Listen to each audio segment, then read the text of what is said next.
Samantala, ipinakilala naman ng Information and Communications Technology Team ng Isabela State University Ilagan Campus ang dalawang makabagong sistema na layong palakasin ang pamamahala at kahandaan sa sakuna sa lungsod.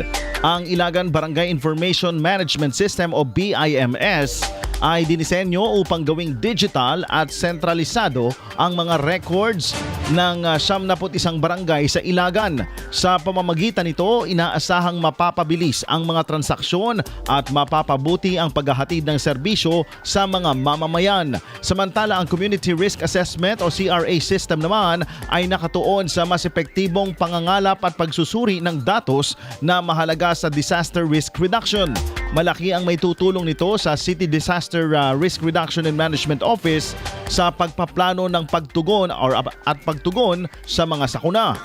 Iprinisenta ang mga nasabing sistema sa mga pangunahing opisyal kabilang sina Cluster Executive Officer ng ISU Ilagan na si Dr. Alfonso Simon, si DRRM Officer Geraldine Gangan at Research and Planning Section Chief Marinette K. Pagirigan.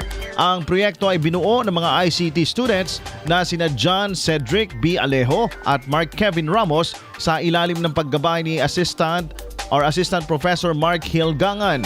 Ipinakita nito ang matagumpay na kolaborasyon ng mga estudyante at guro sa paglikha ng mga makabuluhang solusyon.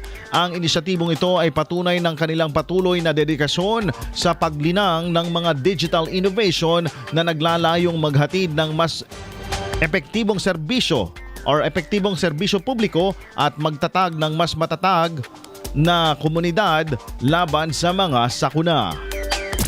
IFM News.